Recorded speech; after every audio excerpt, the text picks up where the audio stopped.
She didn't ask. She didn't warn. She simply reached out and grabbed it. Her fingers closed around the gold chain at Lorraine Whitaker's throat and yanked hard, the way you rip a weed from the ground. The clasp snapped against the back of the 72-year-old grandmother's neck like a slap. The children screamed. The cabin froze. And the Delta flight attendant, Rebecca Langford, stood in the middle of a full airplane, holding a dead woman's necklace in her fist, looking at Lorraine Whitaker as if she had just solved a problem. She had not solved a problem. She had just made the worst mistake of her life. And Lorraine Whitaker was already standing up.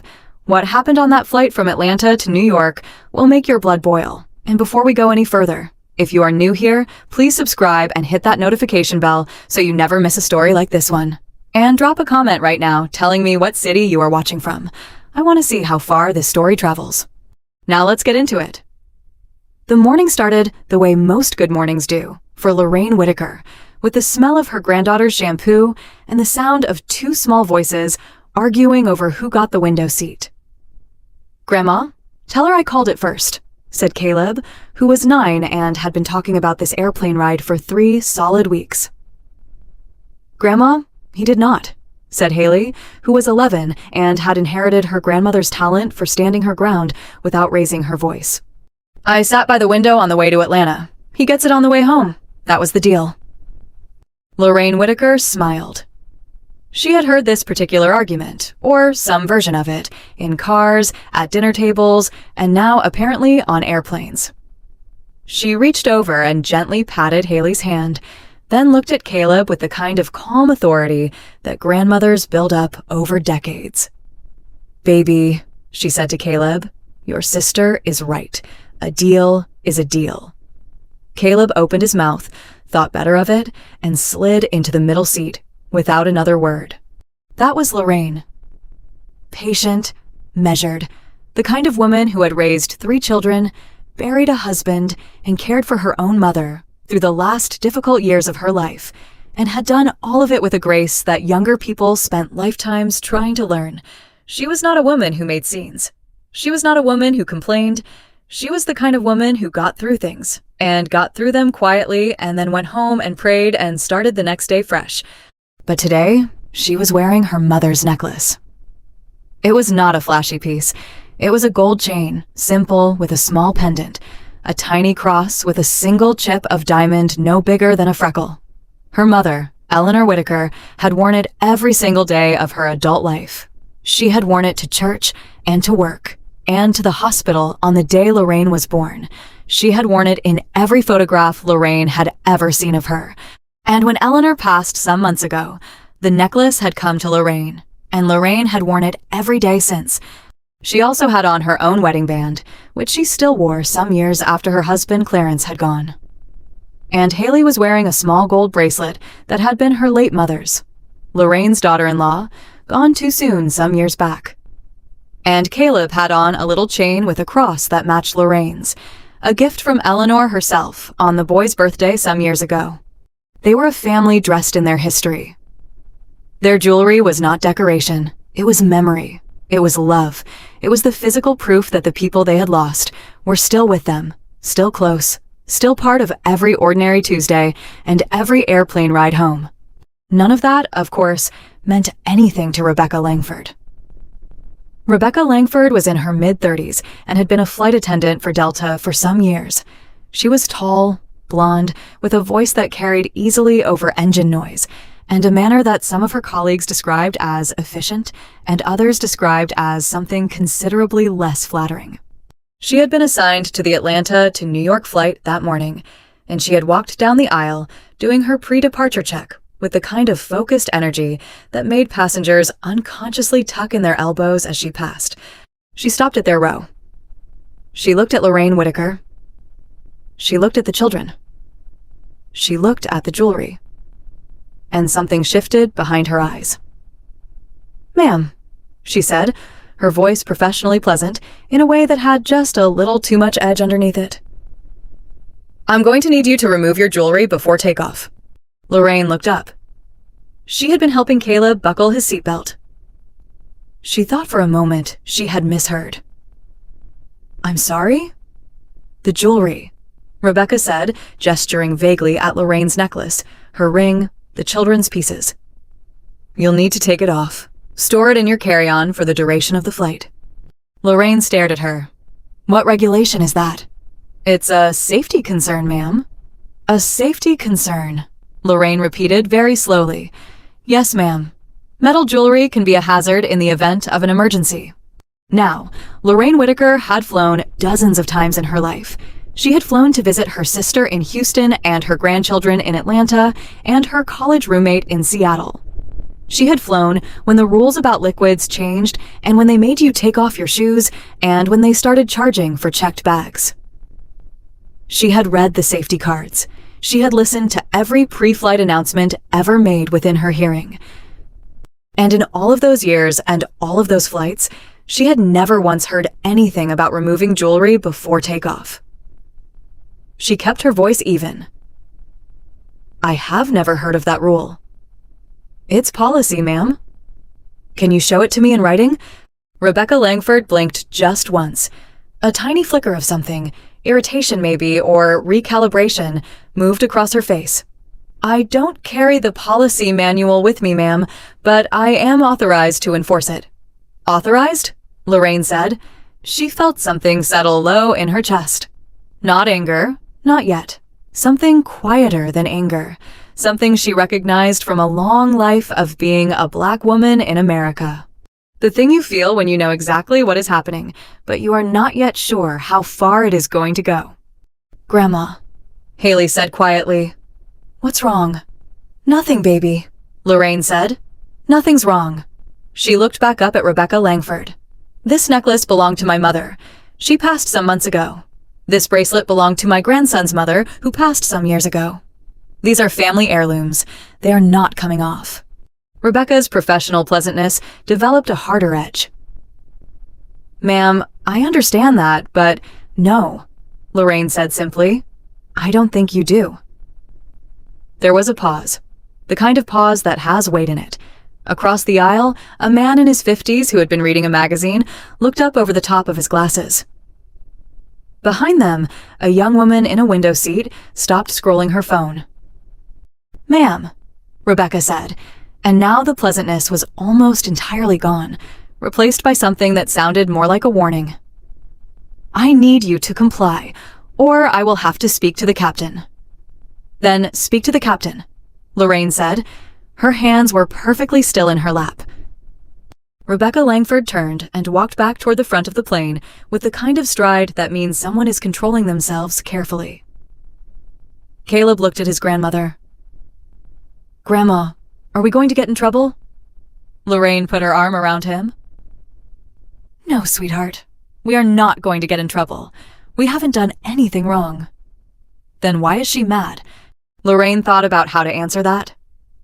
She thought about all the ways she could explain it, the easy explanations and the harder ones, the ones that were age-appropriate and the ones that were simply true. She had answered versions of this question before for her own children, in different decades, in different contexts, with different details, but always essentially the same shape of question underneath. Why is she mad? Why are they looking at us like that? Why do we have to do something everyone else doesn't have to do? Sometimes, she said carefully, people make rules for some people that they don't make for other people. And when that happens, the right thing to do is to stand still and be calm and tell the truth. Haley, who was 11 and understood more than Caleb did, looked at her grandmother with serious eyes. Is this because we're Black? Lorraine held her granddaughter's gaze. She didn't look away, and she didn't soften it. It might be, baby. I don't know yet, but I know that we have done nothing wrong. 3 rows forward, a white woman in her 60s with silver hair and reading glasses on a beaded chain had heard everything. Her name was Patricia Ellis, and she was a retired schoolteacher from Savannah, Georgia, and she had her own quiet opinion about what she was witnessing. She looked at the woman next to her, a younger woman, maybe 40, business clothes, headphones around her neck, and raised her eyebrows. The younger woman shook her head almost imperceptibly and looked back at her laptop. Rebecca Langford returned some minutes later, and she did not come back alone. She had brought with her the lead flight attendant, a man named Kevin Park, who had the look of someone who had been interrupted in the middle of something and was not sure yet how serious this was going to be. "Ms. Whitaker?" he said, consulting what appeared to be a seating manifest. "I'm Kevin, the lead cabin crew member for this flight. Rebecca has informed me that you're declining to follow a safety directive." "Rebecca has informed you incorrectly," Lorraine said. Her voice was so calm, it was almost musical.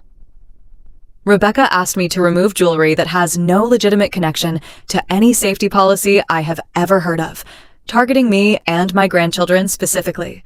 I asked her to show me the policy in writing. She was unable to do that. I declined to comply with an unexplained, unverifiable demand, and I intend to continue declining." Kevin blinked. He had been expecting a frightened older woman or an irate one. He had not been expecting this precise, articulate, utterly composed person who had apparently been paying closer attention than most passengers ever did. "Ma'am, our crew members are empowered to make judgment calls regarding passenger safety." "Under what authority?" Lorraine asked. "Quoted from what specific FAA regulation? What part of the CFR covers jewelry removal?" Silence. "Because I am familiar," Lorraine continued, "with the fact that the FAA requires rings and metal accessories to be removed for medical procedures. I am familiar with the fact that metal detectors at security exist for a different purpose entirely. I am not familiar with any airborne jewelry prohibition. Are you?" Kevin opened his mouth, closed it again. "Is there a problem back here?" The voice came from behind them, from a man 2 rows back who had gotten involved despite himself. He was big, broad-shouldered, maybe 60, and he sounded like someone who spent his professional life asking questions that demanded answers. "Because from where I'm sitting, I'm watching a flight attendant harass an elderly woman about her necklace, and I'd genuinely like to understand what the actual policy violation is." Rebecca turned. "Sir, this is a private conversation." "You're having it in the middle of a full airplane," the man said. "That's not private. That's public. What is the regulation you're citing?"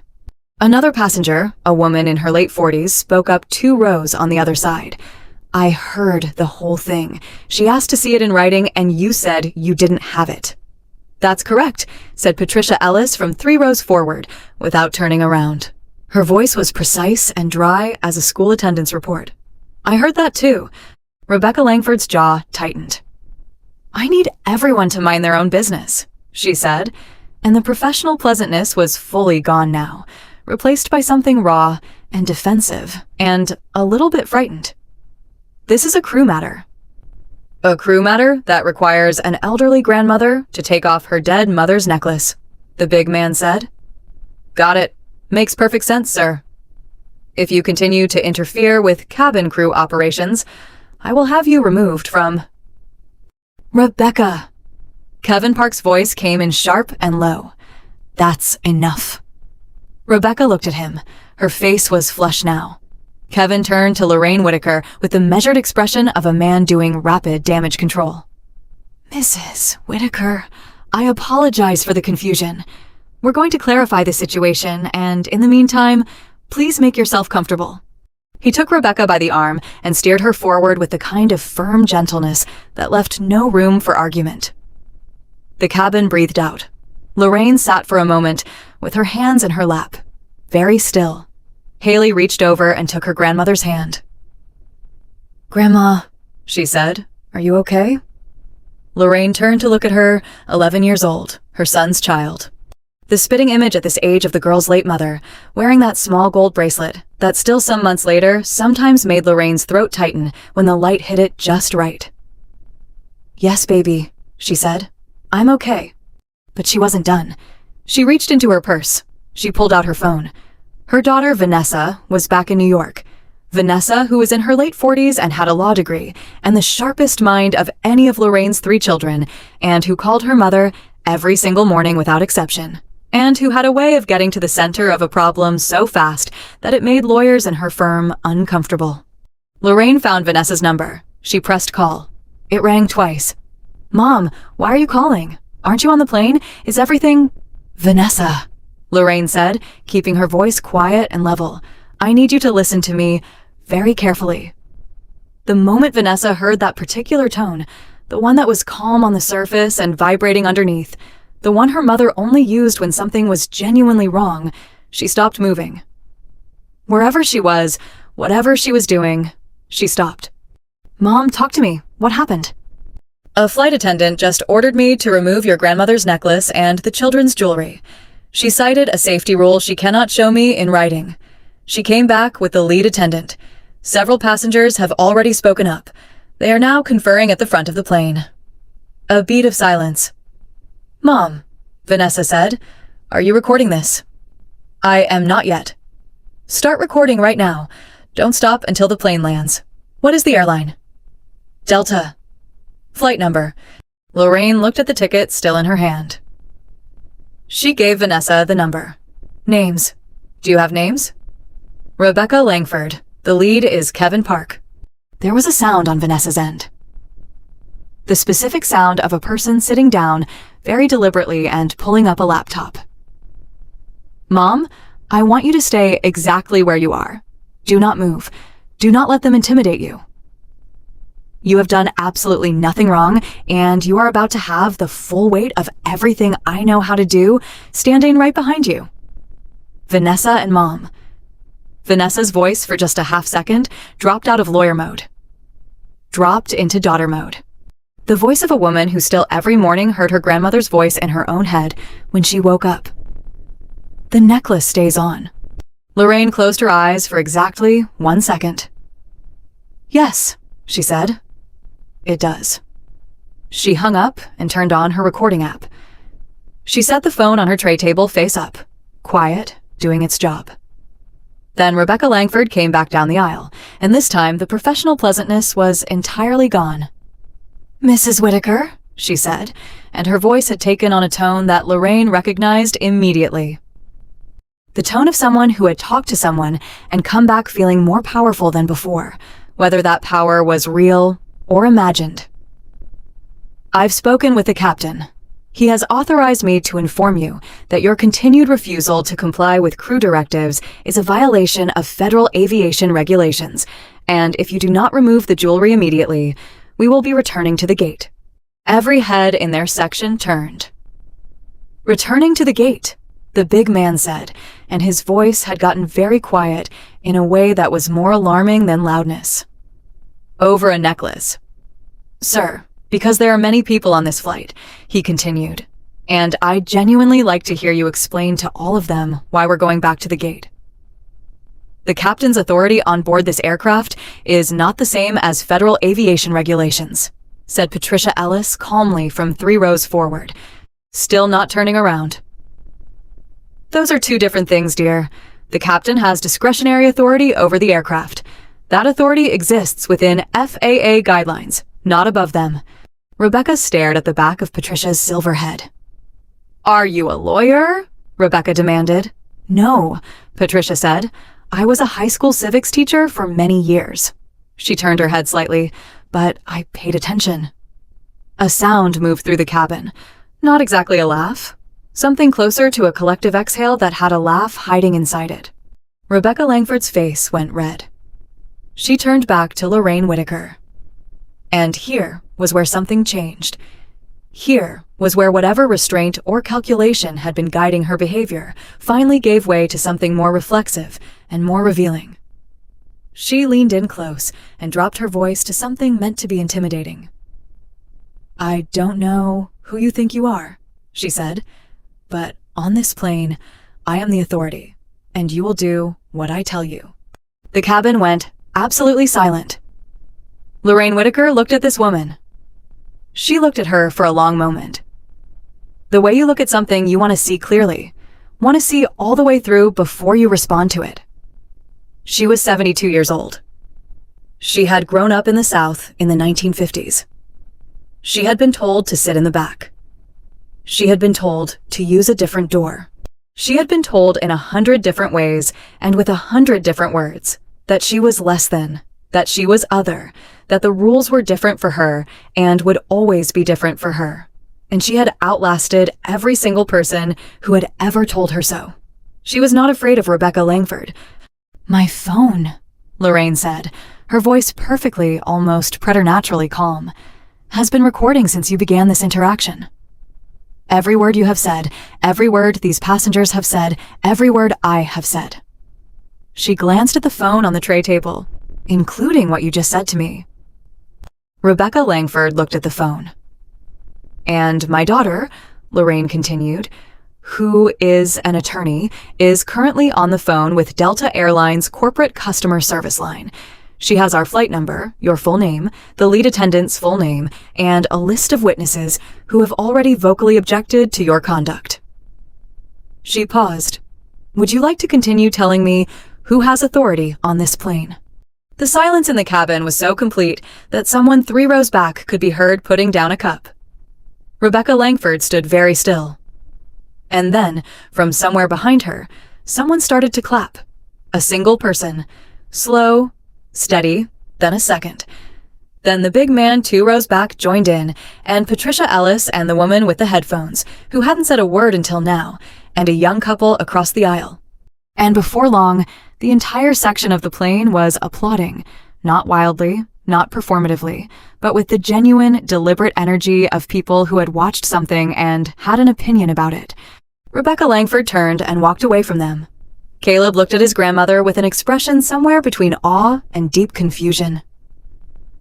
"Grandma," he said slowly, "did you just win?" Lorraine picked up her phone and looked at the recording. Still running. She set it back down. "We're not finished yet, baby," she said. But she was smiling. And the necklace, her mother's necklace, that tiny cross with its chip of diamond hanging right where it always hung, caught the cabin light and threw it back, small and gold, and perfectly, stubbornly, beautifully intact. The applause died down. The cabin settled, and for some minutes, everything was almost quiet. Almost. Lorraine kept her hand near her phone. She wasn't looking at the front of the plane, but she was aware of it the way you're aware of a door that isn't fully closed. That low, constant attention in the back of your mind that never quite lets you relax. Haley had her head against the window. Caleb had finally gotten interested in his tablet, and Lorraine sat with her hands in her lap and her mother's necklace against her chest. And she breathed the way her own mother had taught her to breathe when something was trying to get under her skin. Slow, steady, from the bottom. Her phone buzzed. Vanessa. She picked it up immediately. "Mom, I'm on hold with Delta Corporate. I've been on hold some minutes. I have the flight number. I have both names. I have the time of the incident logged. Are you still okay?" "Still okay," Lorraine said quietly. "Is the recording still running?" "Yes." "Good. Don't stop it. Not for any reason." A pause. "How are the kids?" Lorraine looked at Haley, who was pretending to look out the window, but was very clearly listening to every word. "They're fine. They're being brave. They got that from somewhere." Vanessa's voice carried something in it. Not quite sentiment, not quite humor, but the particular warmth that lives in between those two things. Then it shifted back to business. "Mom, I also called Uncle Raymond." Lorraine went still. "Vanessa, I know what you're going to say." "Or Raymond will." Raymond is a Delta Sky Miles member with many miles and a direct line to their executive customer relations office. And he will absolutely use both of those things right now. "Yes, a beat. I already texted him. He's already calling." Lorraine pressed her lips together. Her brother Raymond was in his 70s and had the energy of a man many years younger when he felt an injustice had been committed against his family. She loved him completely, and he gave her a headache. "Tell him not to threaten anyone," she said. "I told him to be firm and professional." "Vanessa, I told him 3 times." Lorraine exhaled. "All right, Mom. Listen, if that woman comes back, and I think she's going to come back, I need you to let her talk first. Don't interrupt. Let her say exactly what she's going to say. Let the recording get every word and then respond. Don't let her make you the one who escalated. You understand, Angela?" I have been navigating this my entire life. A beat. I know, Mom. I know you have. Quiet. Then I'll call you back the second I get through. Lorraine put the phone down. She looked forward. Kevin Park was at the front of the cabin, phone to his ear, back turned, speaking in the clipped, careful way of someone who is being evaluated on how they handle this. Rebecca Langford was beside him, arms crossed, weight shifted onto one hip. She was not looking back down the aisle, and then she was. Her eyes found Lorraine's, held them for 2 full seconds. Then she uncrossed her arms and started walking. The big man 2 rows back, his name was Harlan, though Lorraine didn't know that yet, sat up straighter. Patricia Ellis turned her head just slightly. The woman with the headphones lowered them entirely off her ears. Rebecca stopped at their row, and this time she did not start with ma'am. She started with silence, the deliberate pressurized kind that is meant to make the other person feel the need to fill it. Lorraine did not fill it. The captain, Rebecca said finally, has made a decision. What decision? Lorraine asked. You will be removed from this aircraft. The cabin did not just react. It convulsed. Every person within earshot made some kind of sound or movement. Harlan said, You've got to be kidding me. Loudly enough that 3 rows heard it. A man across the aisle who hadn't said a word until this moment said flatly, For a necklace. And behind Lorraine, a young woman's voice said, I'm recording this too. And when Lorraine glanced back, she saw a phone up, camera facing forward. Caleb grabbed his grandmother's arm with both hands. Haley didn't say anything. She just looked at Rebecca Langford with 11-year-old eyes that were far too old for 11. And the expression on her face was not fear. It was recognition. The specific heartbreaking recognition of a child who has just understood something about the world that she cannot unknow. Lorraine looked at her granddaughter for exactly 1 second. Then she looked back at Rebecca. On what grounds, she said, is the captain removing me? Non-compliance with crew directives. I have complied with every legitimate directive issued on this aircraft. I fastened my seatbelt. I turned off my Bluetooth device. I stowed my carry-on. I have not raised my voice. I have not made threats. I have not touched anyone. She paused. Can you say the same? Rebecca's eyes went to the phone on the tray table. You need to put that away. Passengers are permitted to record interactions with airline staff in the cabin under federal guidelines. Would you like me to cite the specific provision? Mrs. Whitaker, would you like me to cite it? Harlan from 2 rows back said, I've got it pulled up right here, if anyone needs it. Rebecca spun around. Sir, I am warning you for the last time. Warning me of what? Harlan said. And he wasn't angry, exactly. He was something steadier than angry. Something that had been building for the last while and had calcified into something immovable. Warning me that you'll remove me too? Go ahead, remove me. And the woman in the row who's recording, and the teacher who knows her civics. Remove the whole plane. Let's see how that conversation goes for Delta. Rebecca turned back to Lorraine, and this was the moment. This was the specific, identifiable moment where the situation crossed a line it could not uncross, because Rebecca Langford reached out her hand. She didn't ask, she didn't warn. She reached out and grabbed the chain of Eleanor Whitaker's necklace with her fingers, and she pulled. The gold caught. The clasp held for 1 searing second against the back of Lorraine's neck, and then it didn't. The chain broke free with a sound so small you could barely hear it over the engine noise. And yet, somehow, everyone in a 10-row radius heard it. Lorraine Whitaker looked at it. She looked at it the way you look at something that you cannot immediately process. The way your mind tries to route the information, and the route keeps coming back wrong because the information doesn't fit inside any category you have for the world. Her mother's necklace in this woman's hand. The necklace her mother had worn on the day Lorraine was born. The necklace that had been around Eleanor Whitaker's neck in the hospital bed on the last morning of her life, and that Lorraine had unclasped herself carefully with shaking hands before they took her mother away. For some seconds, Lorraine Whitaker did not move. Then she stood up. She was not a large woman. She was 72 years old and 5'4", and she had arthritis in both knees that her doctor had been asking her to do something about for some years.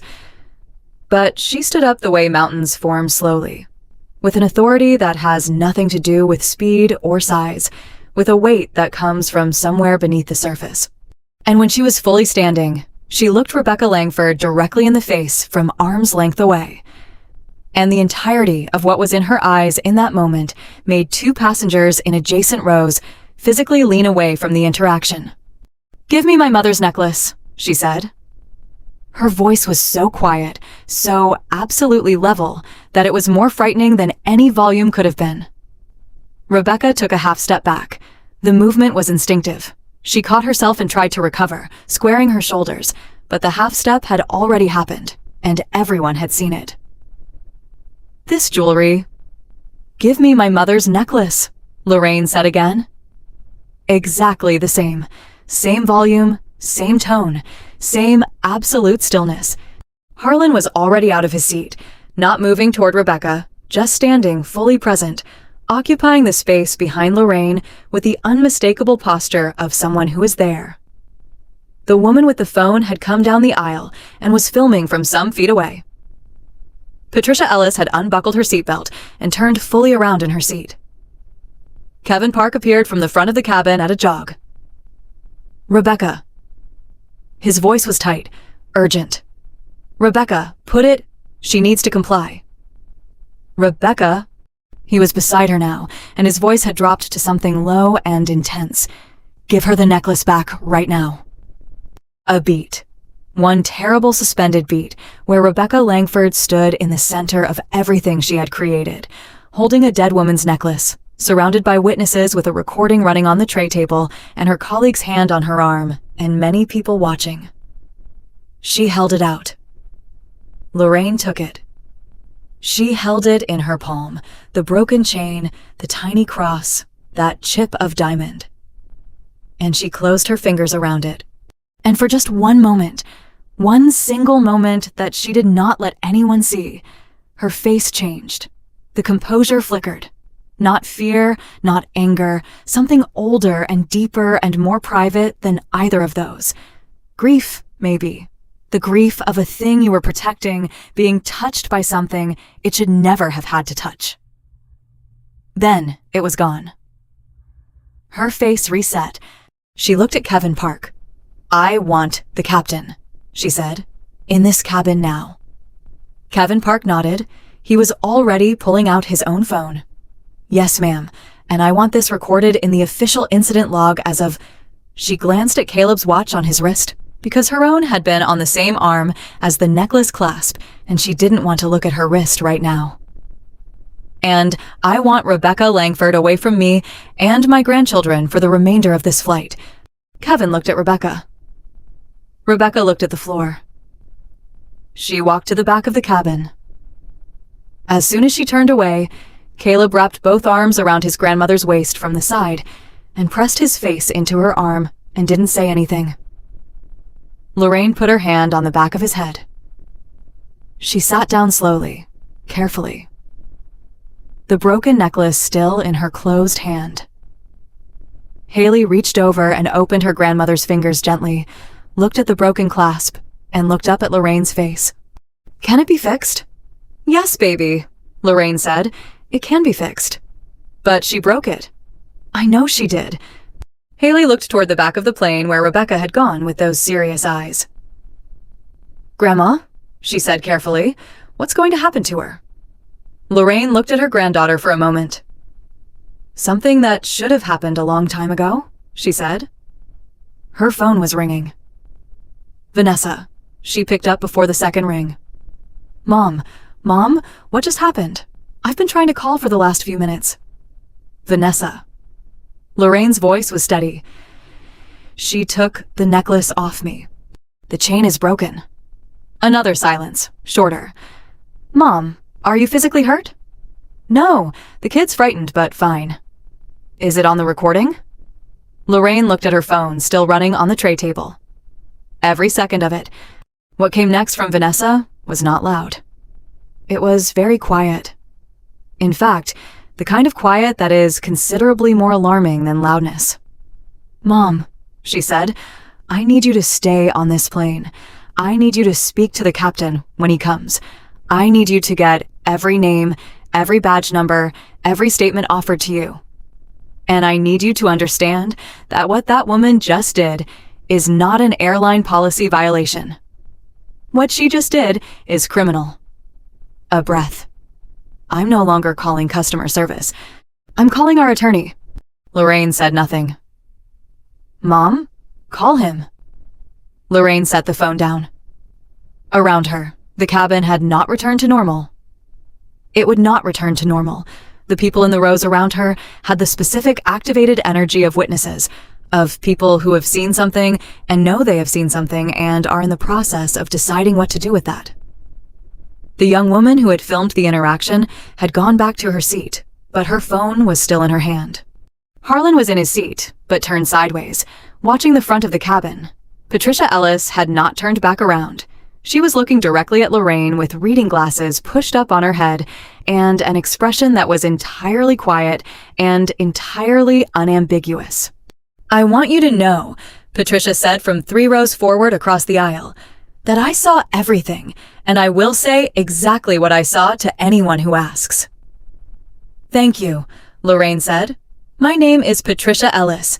I'm from Savannah, Georgia. I am not hard to find." The man across the aisle from Patricia, early 40s, suit jacket, had not said a word all morning. Looked up from his phone. "Same," he said. "I've got it all on video. The whole thing from when she grabbed it." He paused. "My name is Quentin Brooks. I'm a journalist. I was on vacation." He looked at his phone. "I'm not anymore." Harlan snorted once, a short, grim sound. Lorraine looked at Quentin Brooks. She looked at Patricia Ellis. She looked at Harlan, who caught her eye and gave a single nod that meant several things at once. "I'm here. I saw it. You're not alone in this." She looked at the young woman with the phone who nodded too. She looked at the man who had said for a necklace some time ago, who had gone back to his newspaper, but had folded it in half and set it in his lap and was not reading it. She had spent her whole life being told that she was on her own, that the people around her would stay quiet, look away, decide it wasn't their business. She had spent her whole life being surprised by the ones who didn't. She looked down at the necklace in her hand. She was going to get this fixed. She was going to take it to the same jeweler in Harlem who had repaired Clarence's wedding band for her some years ago. Old Mr. Pearson's son, who had taken over the shop and had his father's hands. She was going to get it repaired, and she was going to put it back on. And she was going to wear it for the rest of her life. And Rebecca Langford was not going to be any part of that story, except the thing that happened that one time that only made the wearing of it matter more. But first, the cockpit door at the front of the cabin opened and the captain stepped out. He was younger than Lorraine had expected, maybe 50. Salt and pepper hair, the precise and economical movements of someone trained to stay calm in situations that are not calm. His name tag read Captain Victor Ramirez.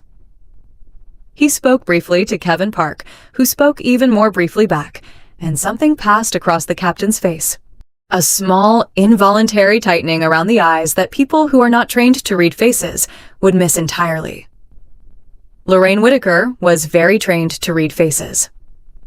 She watched Captain Ramirez walk down the aisle toward her, and she saw in his face, in those first steps, that he already knew.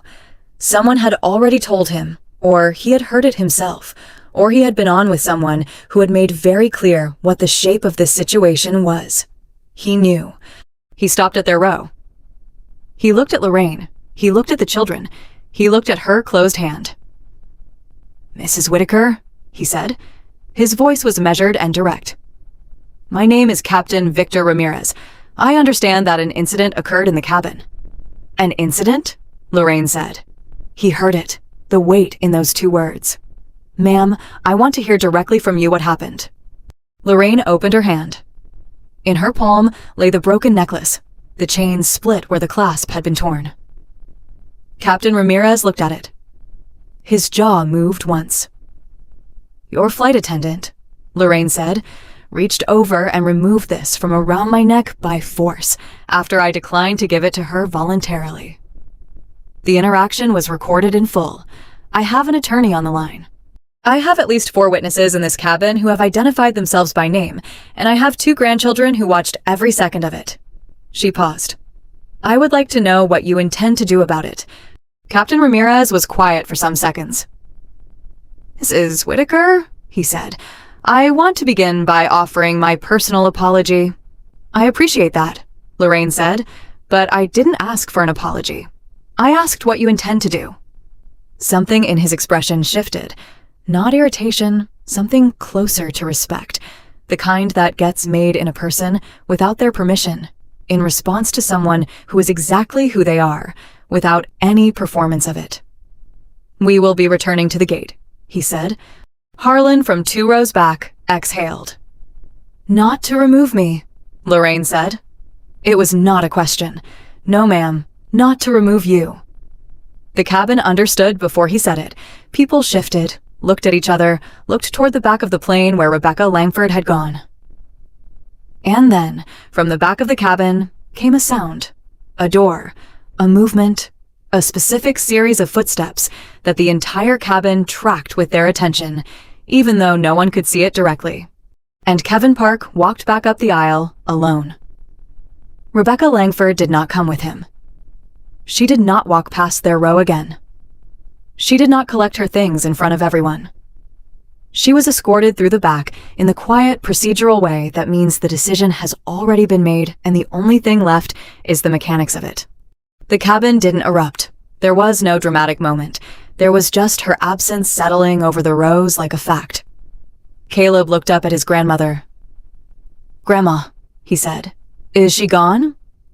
Lorraine looked toward the front of the plane, where Captain Ramirez was speaking quietly into the intercom handset, and then she looked at her grandson.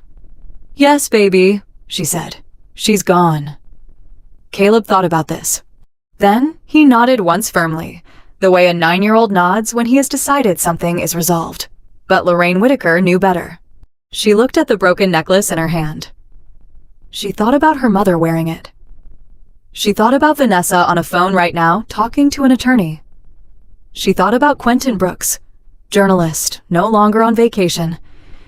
She thought about the recording on her phone, still running, still collecting everything. She closed her fingers around the necklace. This was not over, not even close to over. The plane hadn't moved yet. The gate was still there. And whatever was waiting on the other side of this flight, the calls, the statements, the things that were going to be said on phones and in offices and eventually in places considerably more formal than any of that, all of it was still ahead. She was ready. She had been ready for 72 years. The plane returned to the gate sometime later, not with any announcement that explained what had happened. Captain Ramirez came on the intercom and said only that there was a crew adjustment that needed to be handled on the ground before departure, and that he apologized for the delay, and that the airline appreciated everyone's patience.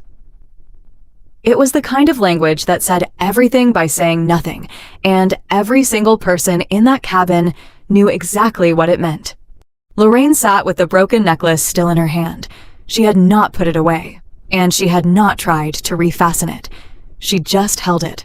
Caleb had fallen asleep against her arm with the sudden, complete unconsciousness that children are capable of even in the middle of a crisis.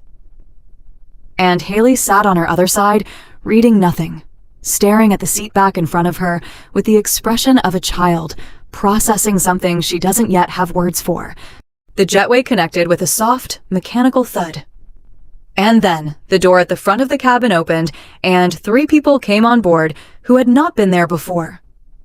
2 of them were in Delta uniforms. The third was in a suit. He was a black man, maybe 45, with a badge clipped to his jacket that Lorraine couldn't read from their row, but that clearly carried some kind of authority, because every crew member in the front of the cabin straightened slightly when he walked in. His name, as Lorraine would learn in about some minutes, was Darius Webb. He was Delta's Senior Director of Customer Experience for the Southeast region, and he had been in the Delta Sky Club at the airport when Kevin Park's call came through, which meant that whatever happened next was not going to be filtered through layers of customer service hold music. He walked directly to their row without stopping. "Mrs. Whitaker," he said. He did not say ma'am. He said her name, which told her that he had been briefed and had actually listened to the briefing. "My name is Darius Webb. I'm with Delta's regional leadership team. I want to start by saying—" "Before you say anything," Lorraine said, "I want you to know that this entire interaction is being recorded, and I have an attorney who is currently available by phone if I need her." Darius Webb nodded once. He didn't flinch, didn't recalibrate, didn't look around at the other passengers. He looked directly at her. "That's completely appropriate," he said. "I would expect nothing less." Harlan, 2 rows back, made a sound. Something between approval and surprise. "I have been briefed on the incident," Darius Webb continued. "I have watched video footage recorded by other passengers that was sent to our corporate account some time ago. I have spoken with Captain Ramirez, and I want to be direct with you about what I know." He paused. "What happened to you on this aircraft was wrong. It was a violation of your rights as a passenger. It was a violation of Delta's policies. And based on what I've seen, it may constitute a violation of federal law. Rebecca Langford has been removed from this flight and has been placed on administrative suspension pending a full investigation." The cabin, which had been doing a collective impression of people who were not listening, stopped pretending. The man who had said for a necklace earlier put down his newspaper entirely. "Administrative suspension," Lorraine said, "not termination. That determination will be made at the conclusion of the investigation, which will be thorough, and which will—" "Mr. Webb." Her voice was quiet and precise.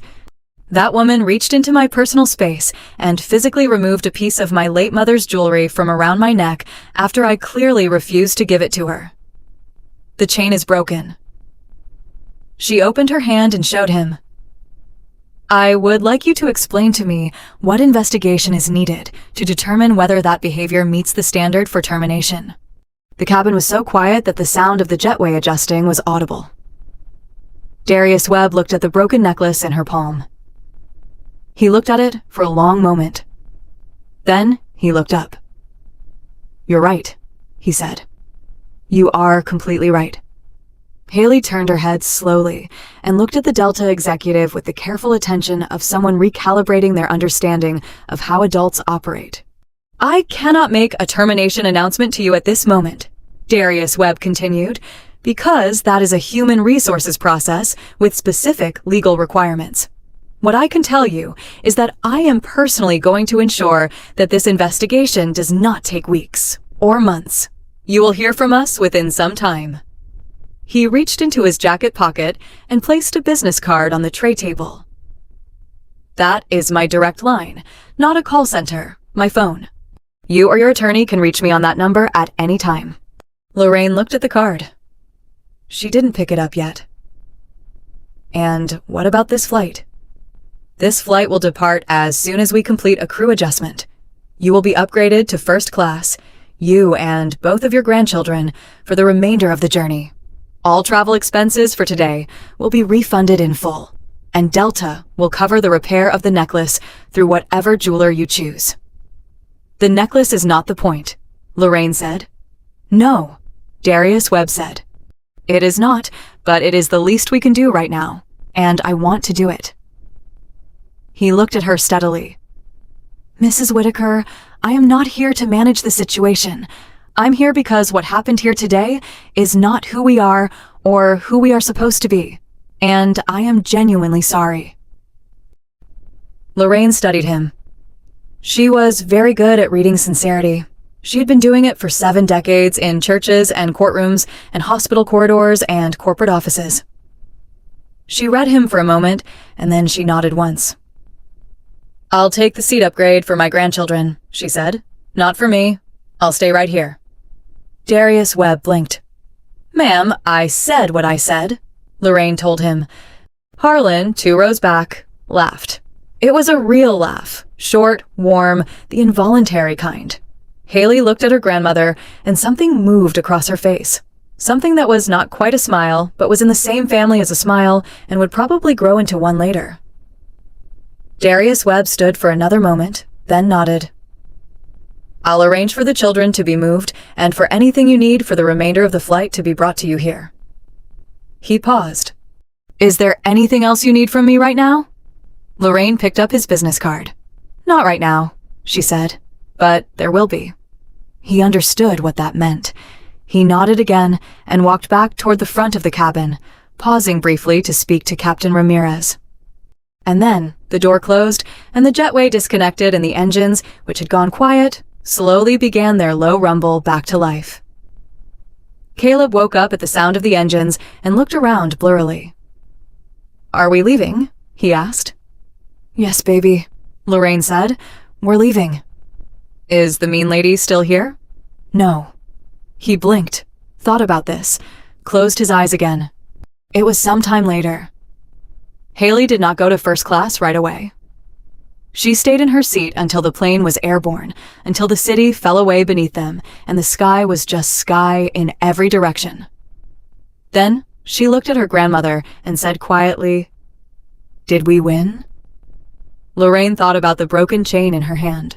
She thought about Eleanor Whitaker, who had grown up in the South in conditions that made a broken necklace on an airplane look like the most minor imaginable inconvenience, and who had nevertheless worn that necklace every single day of her adult life as a quiet, persistent declaration that she was still here, still herself, still unbowed. She thought about what winning meant and what it cost and what it left behind when you got it. We're not finished yet, she said. Same thing she'd said to Caleb before, but this time she said it differently.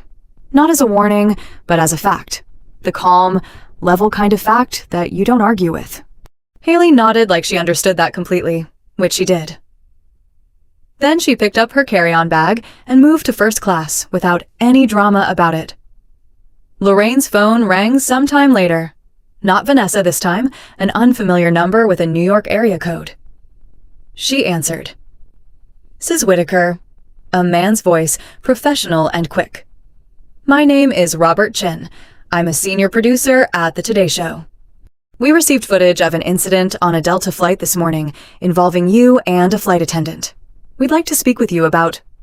Lorraine pulled the phone from her ear and looked at the number. Then she put it back. How did you get this number? A brief pause. It was provided by a passenger on the flight who wanted to ensure your story was heard.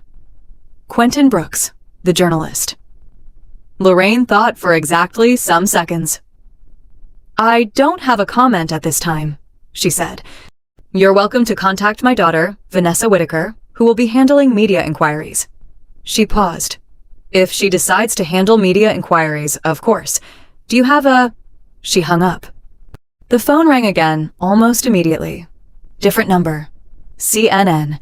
She turned the phone face down on the tray table and looked at the seat back in front of her and breathed from the bottom the way Eleanor had taught her. By some time later, she had received calls from several news outlets. A text from her brother Raymond that said only, Lorraine, I just saw the video. What do I do? And a voicemail from Vanessa that said the attorney was already drafting a formal notice of intent. She had answered none of the news calls and had texted Raymond back 2 words. Nothing yet. Harlan leaned forward from 2 rows back and tapped her shoulder gently. You doing okay up there? She turned. I've been better. For what it's worth, he said. I've been on many flights in my life. I've never said a word to another passenger.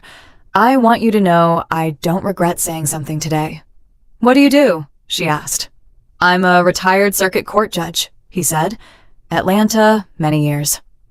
Lorraine looked at him. He looked back at her with the particular calm of a man who has spent decades watching people decide how to behave when they think no one who matters is watching. I saw everything, he said simply. All of it, from the first approach. Lorraine Whitaker looked at Harlan, this large, quiet, steady man, and felt something move through her that she hadn't let herself feel since the moment the necklace came off. Not quite gratitude, Something larger, the specific, particular thing you feel when the world surprises you by being better than you expected it to be. "Thank you, Harlan," she said. He nodded and sat back. And then sometime later, the first twist came, the one that changed the shape of everything.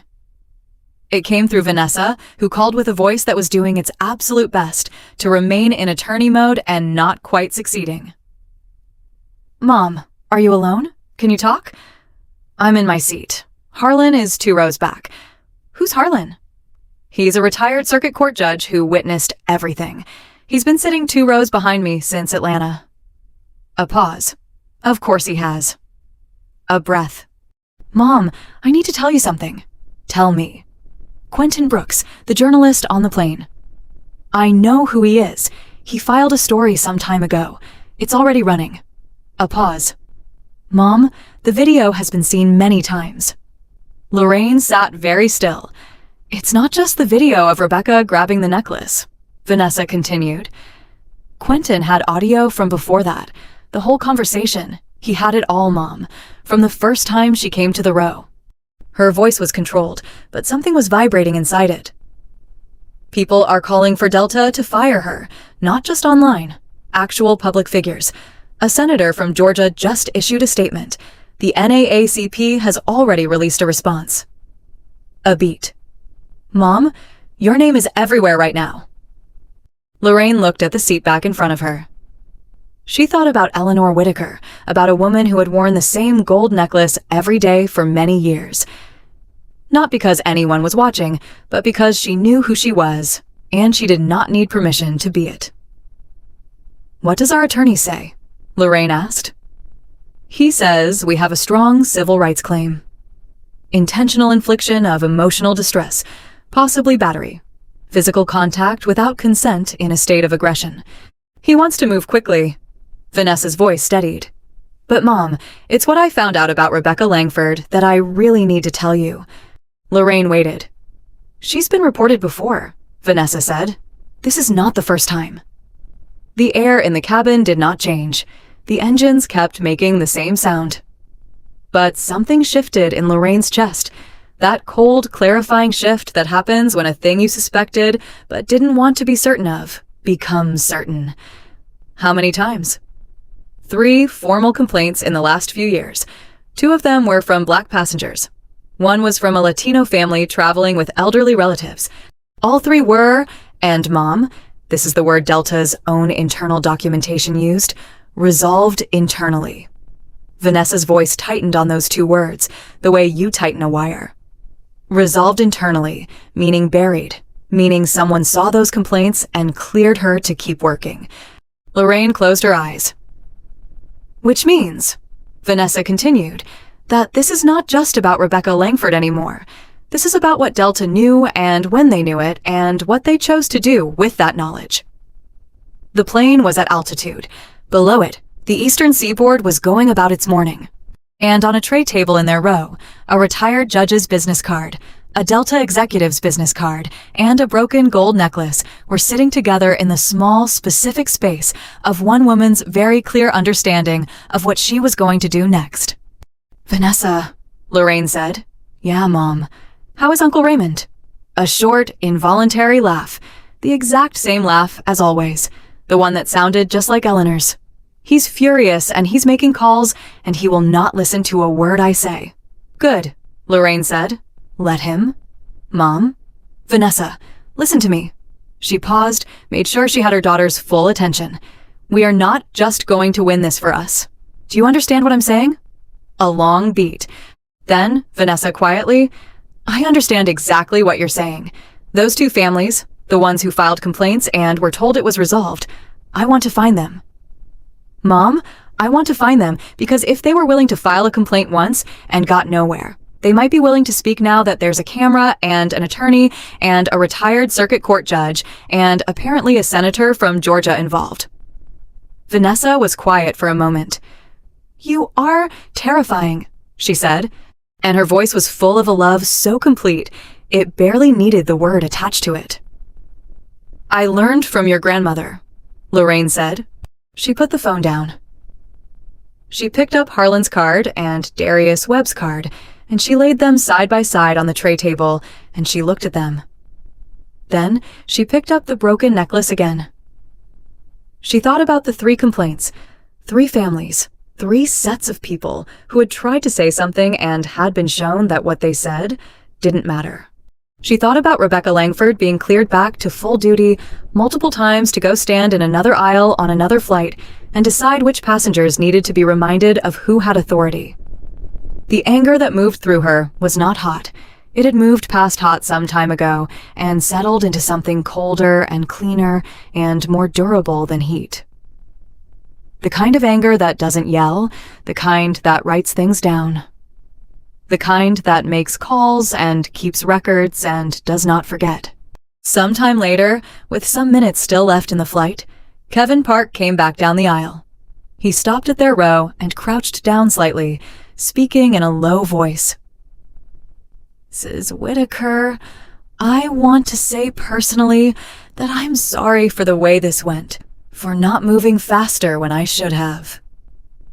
Lorraine looked at him. He was in his late 30s, Korean American, with the look of someone who had been running things through his head for the last while and was not happy with what he found.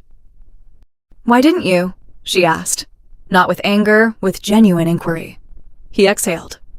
"Because she's been here longer than me, and because I told myself it was a policy issue, and she knew the policies better than I did." A pause. "I knew that wasn't true. I think I knew that when she came back the second time. I should have stopped it then." Lorraine let that sit for a moment.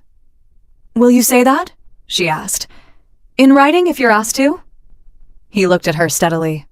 "Yes," he said. "I will." She nodded once. He stood and walked away, and Lorraine turned and looked out across Haley's empty seat to the window. Clouds blue, the ordinary, spectacular indifference of the sky at altitude. She thought about the day her mother died. She thought about sitting in that hospital room in the quiet pre-dawn and taking that necklace off Eleanor's neck for the last time. And the way the clasp had opened so easily under her fingers. The way the chain had coiled into her palm like something alive that was becoming something still. She thought about putting it on the next morning and the morning after that, and every morning since. She thought about Rebecca Langford's hand on it, the chain snapping. She thought about Mr. Pearson's son in Harlem with his father's hands. She thought about 3 other families who had tried to say something and been told their something didn't count. She thought about Haley in first class, probably reading her book now, but carrying something in her that wasn't in there this morning. The knowledge of what her grandmother did and didn't do and why. The specific transmitted knowledge that passes between women across generations, not through conversation, but through witnessing. She thought about Caleb asleep against her arm for some time, and the fact that when he woke up, he had asked immediately whether the mean lady was still there, and when told she wasn't, he had closed his eyes again with the matter-of-fact calm of someone who had decided that the adults had handled it and he could rest. She hoped he would always have that particular ability to rest when the adults handled it. She hoped the world would not spend his life teaching him that he couldn't afford it. Sometime later, the pilot announced their initial descent into New York. Lorraine Whitaker picked up her phone and sent one text to Vanessa. 5 words. "Find the other families." The 3 dots appeared almost immediately. "Already on it," Vanessa wrote back. The plane began to descend. New York came up slow beneath them, gray and enormous and indifferent and full of everything. And Lorraine Whitaker sat in her row with a broken necklace in one hand and a retired judge's business card in the other. And she was not finished, not even close. They landed sometime later. The wheels hit the runway with that familiar shudder, and the cabin shifted forward, and Caleb woke up immediately the way he always did, fully like a switch, and looked at his grandmother with clear eyes. "Are we home?" "Almost," Lorraine said. "Almost, baby." The plane taxied for some minutes, and she used every one of them. She had voicemails she hadn't listened to yet, text messages and missed calls from numbers she didn't recognize that had left no messages at all. Vanessa had texted multiple times since the descent began. The first said the attorney had already made contact with Delta's legal department. The second said simply, "Mom, turn on the news when you land." Lorraine looked at that text for a long moment. Then, the plane stopped, and the seatbelt sign went off, and the cabin erupted into the usual choreography of people standing too fast and opening overhead bins and checking their phones all at once. Harlan stood up behind her and touched her shoulder lightly as people began to move. "Ms. Whitaker," he said, "I want to give you something before we get off." She turned. He was holding a folded piece of paper. His own notepad paper, she realized from a small leather notepad she hadn't noticed him carrying. He had written on it in a precise, clear hand. She took it and unfolded it. It was a statement, paragraphs of what he'd witnessed in order, with details noted, signed at the bottom. The Honorable Harlan A. Washington, Circuit Court Judge, Fulton County, Georgia, retired. She read it once, looked up at him. "I've already sent a copy to the FAA's Passenger Rights Division," he said, "from my phone during the flight. It went out some time ago." Lorraine held the paper. "My daughter is an attorney," she said. "I know," he said. "I heard." A brief smile. "She sounds like she knows what she's doing." "She does," Lorraine said. "She gets it from her grandmother." She folded the statement and put it in her purse with Darius Webb's card and Robert Chin's missed call and all the other pieces of this morning that were accumulating into something she hadn't fully named yet, but could feel the shape of. Patricia Ellis was waiting in the aisle when Lorraine stepped out of the row. She handed Lorraine a folded piece of paper, too. Her name, her phone number, her email, and the name of the school she had taught at for many years, as if she knew that institutional credibility was going to matter. "Savannah, Georgia," Patricia said, like she had told her. "I remember," Lorraine said. "My late husband was a civil rights attorney," Patricia said. "He worked cases in past decades. I know what this kind of thing costs the people who pursue it. And I want you to know that what I saw today is worth pursuing." Lorraine looked at this woman. Silver hair, reading glasses, small gold earrings, probably 70, maybe older. She had sat in that seat this morning and heard everything and said exactly the right things at exactly the right moments and had asked for nothing in return. "Thank you," Lorraine said, and meant it in a way the word couldn't fully carry. Quentin Brooks was already in the jetway on his phone when they came through. He looked up when he saw Lorraine and lowered the phone. "Mrs. Whitaker," he said, "I owe you a disclosure. I filed a story while we were in the air. It's already running. I should have asked first." Lorraine looked at him. "Yes," she said. "You should have." He absorbed that. "I'm sorry. The story needed to be out before anyone could shape the narrative around it." "I understand the logic," she said. "I'm not saying it was wrong. I'm saying you should have asked." He nodded. "Fair." A pause. "My editor wants an interview. A real one on record. Not a quote, a full story. Your side, your words." "Talk to my daughter," Lorraine said, and kept walking. She came through the gate into the terminal sometime later, and Vanessa was there. Not on the phone, not on her laptop, just there, standing some distance from the gate with both arms already open. And when Lorraine saw her, she felt something that had been held very tightly inside her chest since that morning begin very slowly to release. Vanessa Whitaker was in her late 40s, tall and sharp-featured, and dressed in the kind of put-together way that meant she had left a meeting or a call to be here. But she had left it without hesitation. She had her mother's eyes and her grandmother's jaw, and she was crying before Lorraine had taken a few steps toward her, which was notable because Vanessa Whitaker did not cry easily, and did not do it in public under any circumstances that could be avoided. They held each other without speaking for a moment. Caleb immediately threw himself at his aunt's legs. "Auntie Vanessa, a lady broke Grandma's necklace." Vanessa held her mother with one arm and pulled Caleb in with the other. "I know, baby, I know." Haley came through behind them, carrying her own bag and Caleb's, and Vanessa reached out and got her too. And for a moment, all four of them were tangled together in the middle of the New York arrival hall, while people flowed around them with their rolling bags and their phone screens and their Tuesday urgencies, paying no particular attention to this knot of family that had just come through something. Then Vanessa pulled back and looked at her mother's face.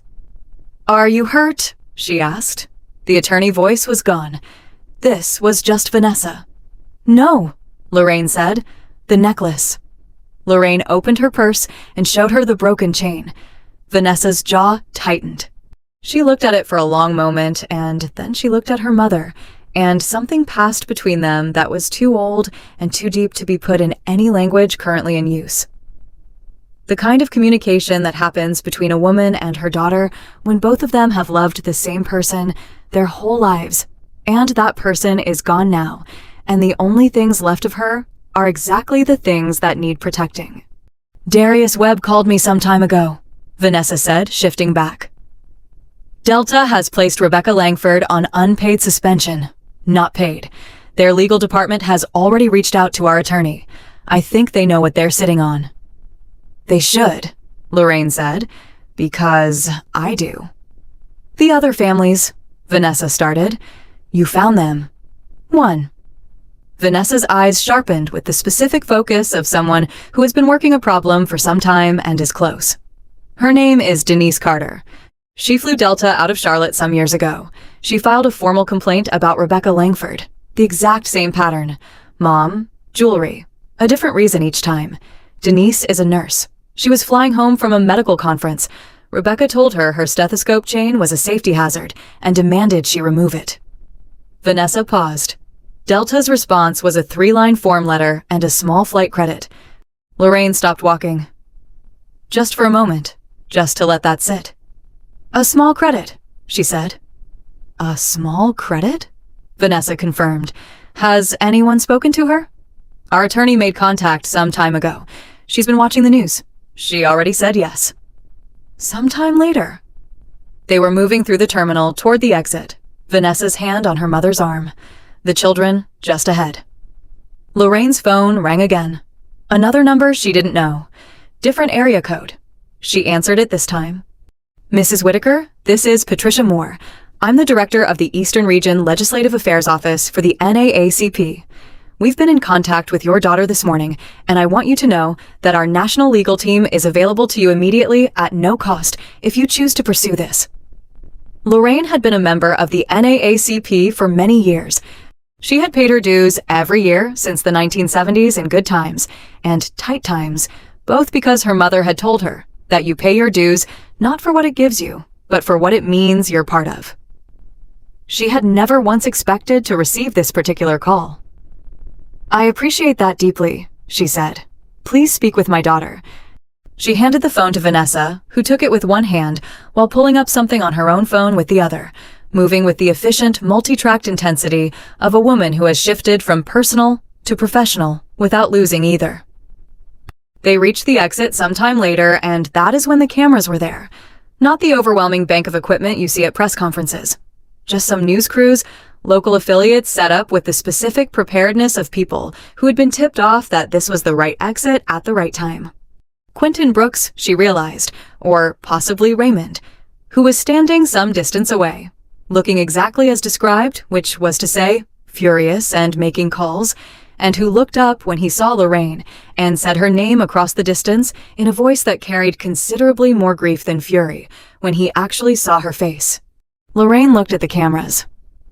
She thought about what Vanessa had said on the plane. "Your name is everywhere." She thought about not wanting that, about the deep, genuine preference of a private woman who had spent 72 years solving her problems without an audience. She thought about Denise Carter and her small flight credit.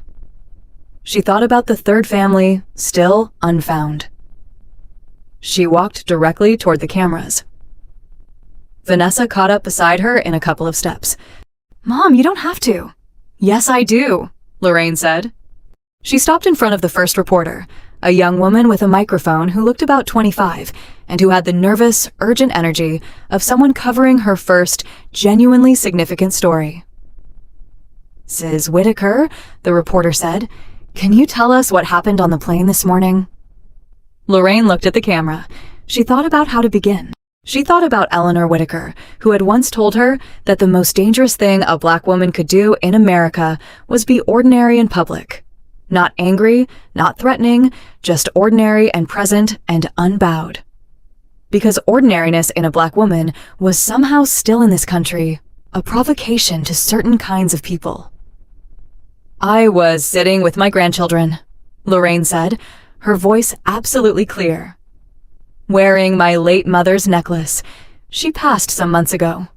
A flight attendant demanded I remove it. I declined. She took it off me by force." She held up the broken chain so the camera could see it. The reporter stared at the chain for a moment. Then, "What would you like to see happen as a result of today?"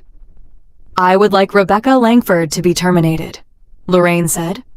"I would like Delta Airlines to conduct a genuine, transparent investigation into how many other passengers she treated this way and how many complaints were filed and buried. I would like Denise Carter, a nurse from Charlotte who filed a complaint against this same flight attendant some years ago and received a small voucher to receive the same attention her complaint deserved some years ago." She paused. "And I would like my grandchildren who watched all of this morning to understand that you do not have to accept being treated this way. That your history, your family, your mother's jewelry, none of it is subject to someone else's authority to remove." She was aware of Haley standing just behind her left shoulder. She could feel her granddaughter listening to every word. The second camera had come in closer. The reporter from the second outlet was already talking in a low voice to Vanessa. Raymond had appeared at Lorraine's side, and she could feel the energy coming off him. That specific Raymond energy that was equal parts indignation and love and helplessness in the face of both. And she reached over and took his hand without looking at him, and he went quiet immediately and held on. "There is a third family," Lorraine continued, "another passenger who filed a complaint against this flight attendant that we have not yet identified. If you are that person and you are watching this, please reach out to my daughter. We are standing together on this. You are not alone." She was done talking to the cameras.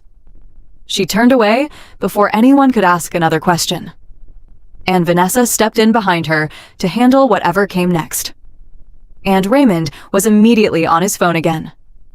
And Lorraine walked through the glass doors and into the New York air and stopped. Haley appeared beside her.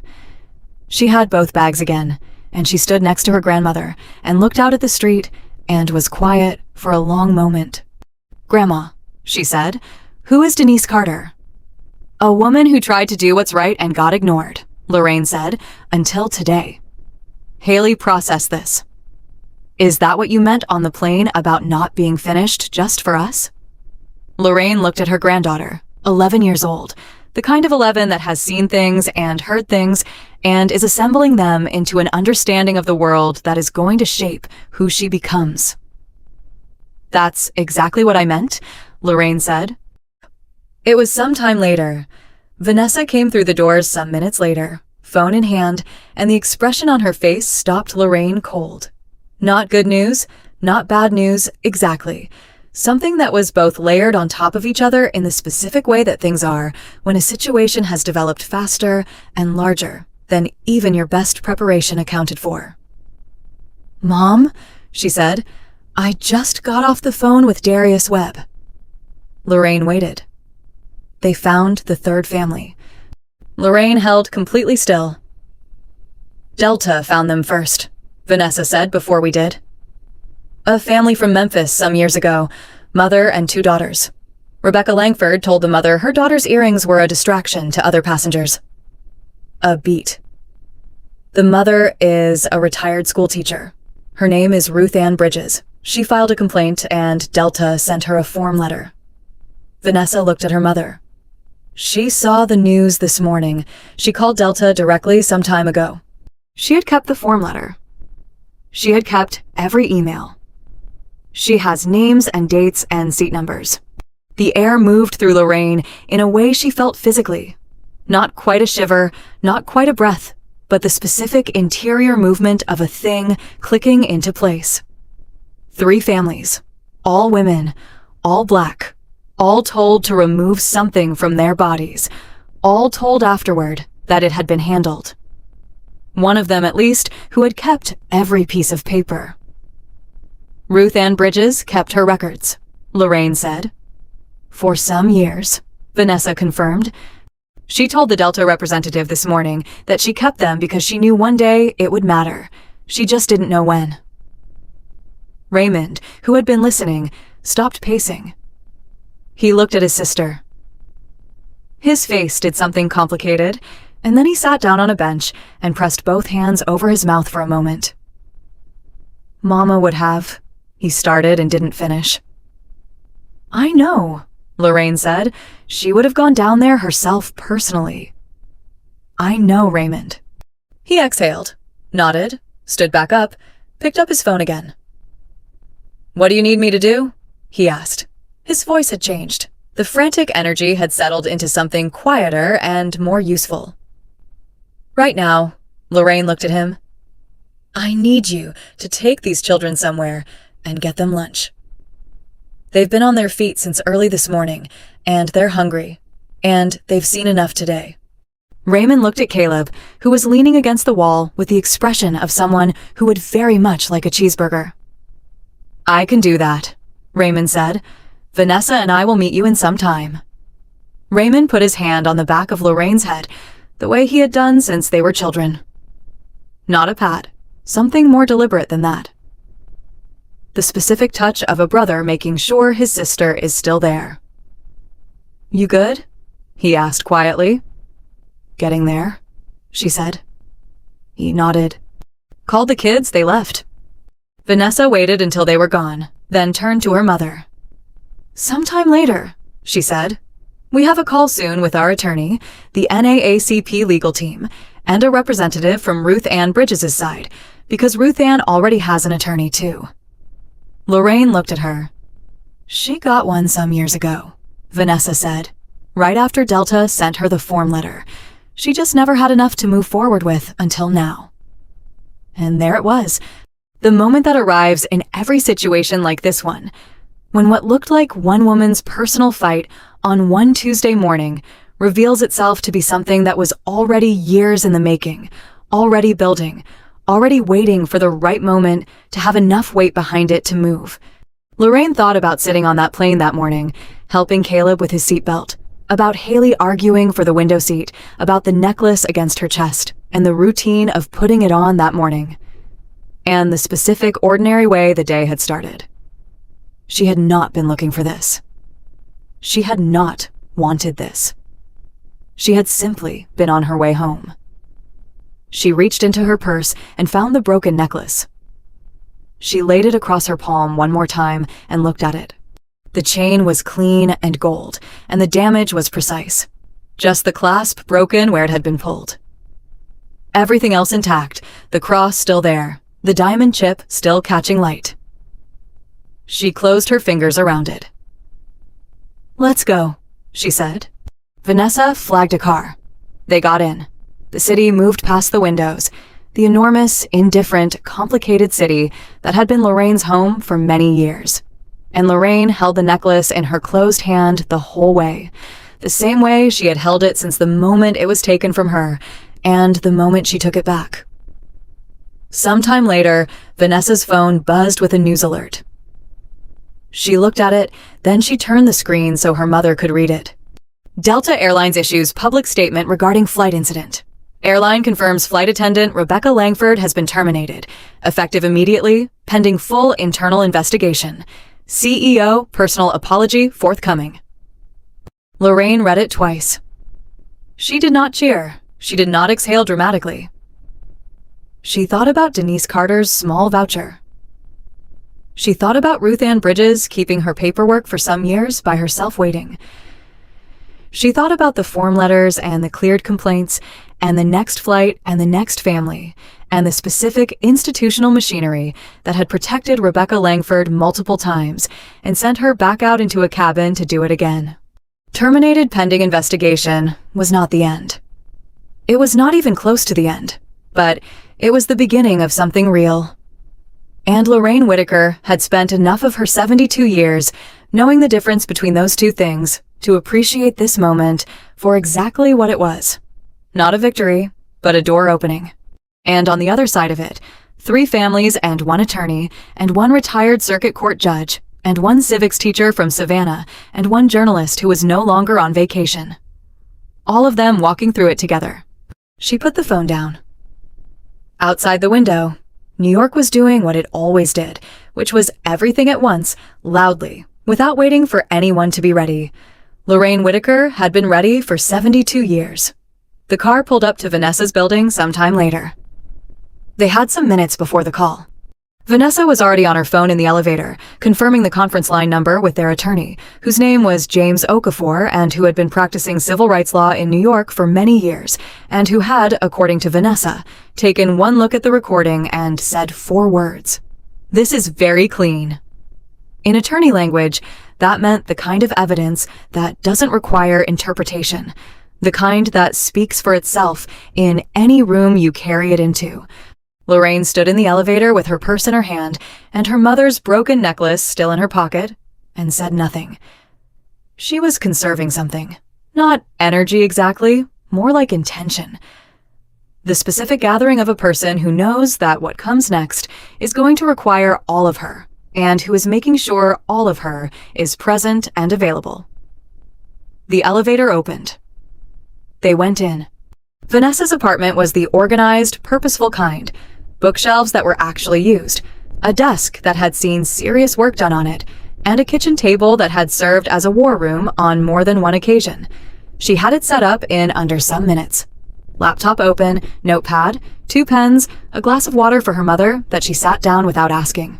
Lorraine sat, drank, looked at the notepad. "Tell me about James Okafor," she said.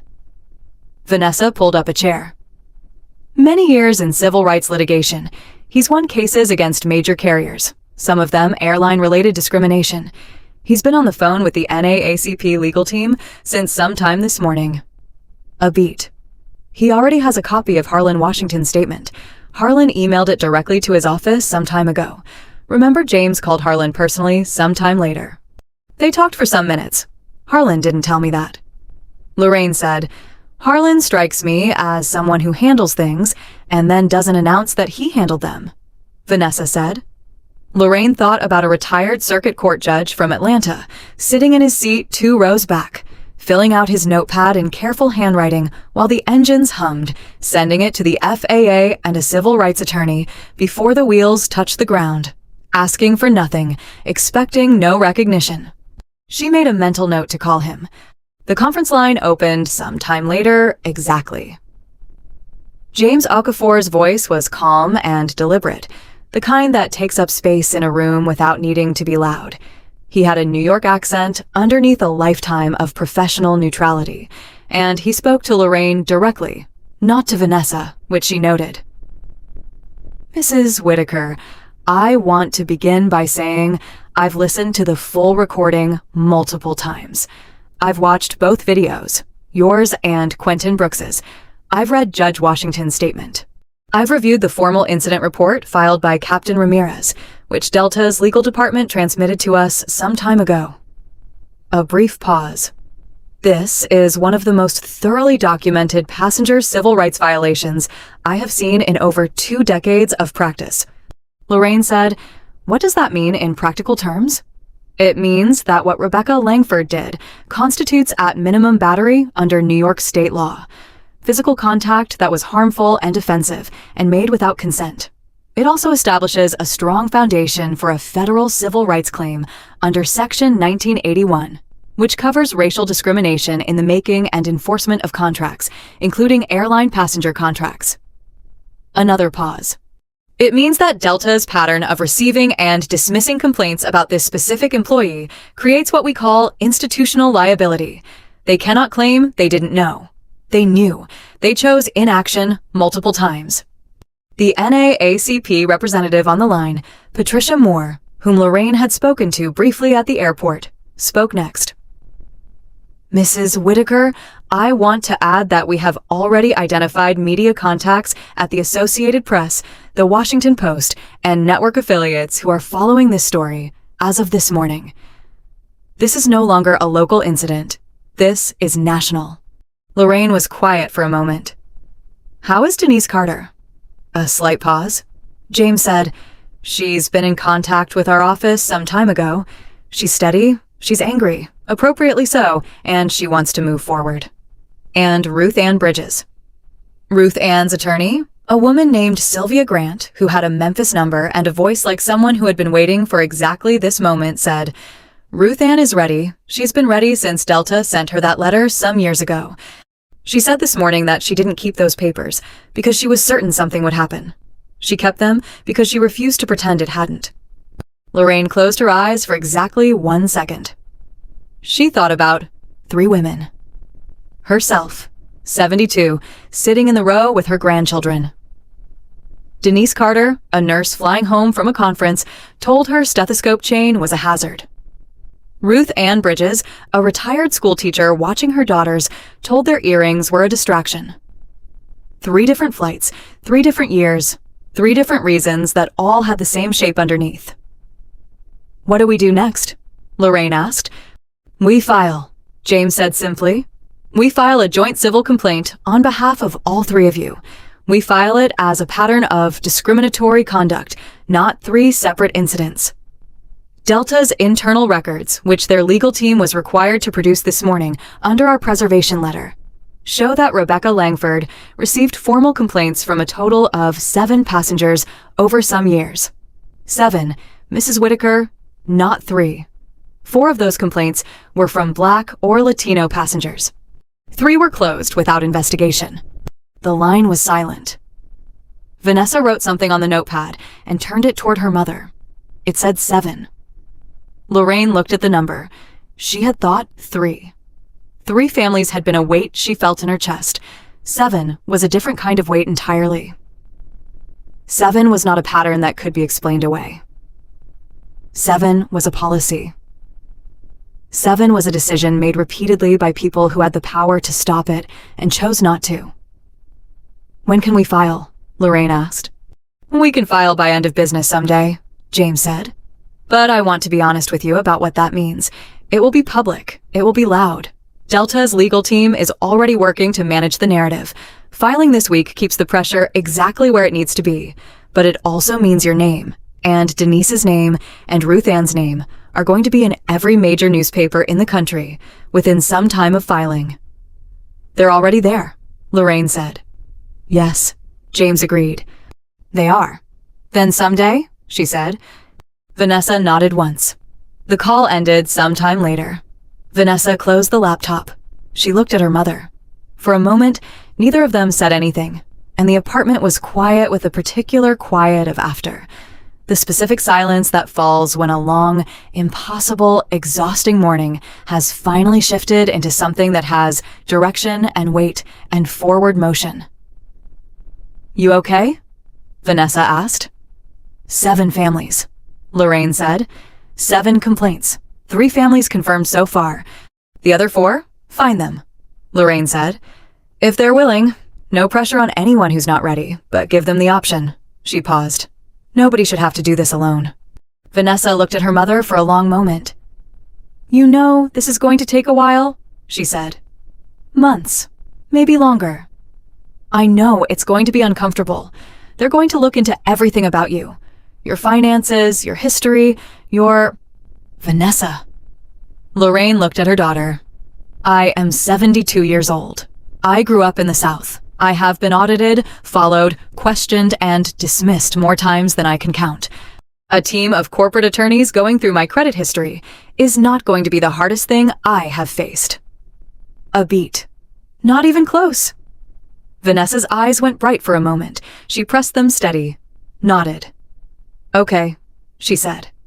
Okay, Mom. They met Raymond and the children at a diner on Amsterdam Avenue sometime later.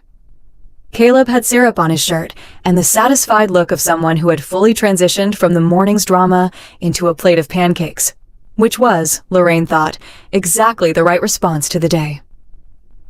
Haley was sitting across from her uncle, and when Lorraine came in, Haley looked at her with a very specific question in her eyes. Lorraine sat down, looked at her granddaughter. "We're filing a lawsuit," she said simply. "Someday, 3 families together." Haley absorbed this.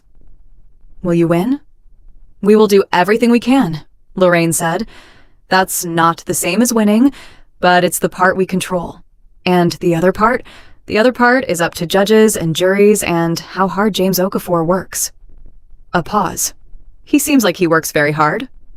Haley looked down at the table, then back up. "Grandma," she said, "can I come when you file? I want to be there."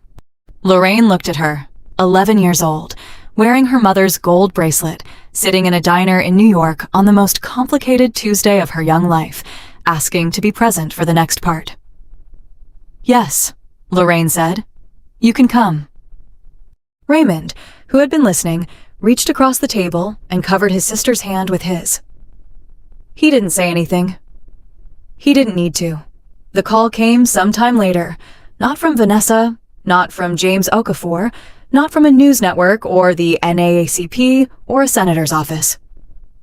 It came from an Atlanta number that Lorraine didn't recognize, and when she answered it, the voice on the other end was a woman's. Older, a little tired, a little careful. The voice of someone who had been rehearsing what she was going to say, and wasn't entirely sure she was ready to say it. "Mrs. Whitaker," the woman said, "my name is Claudette Morrison. I was on your flight this morning." Lorraine sat up straighter.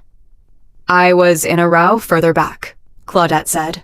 I didn't say anything. I want you to know that I'm calling because I've been sitting with that all day. I didn't say anything when it was happening, and I don't feel right about that." The specific texture of what Lorraine felt in that moment was complicated. It was not anger, and it was not forgiveness, and it was not absolution, and it was not dismissal. It was something that required all of those things to be present at once, without any of them taking over. "What made you call?" she asked. "My daughter sent me the video," Claudette said. "She saw it online before I even landed. She called me screaming." A pause, and her voice wobbled slightly.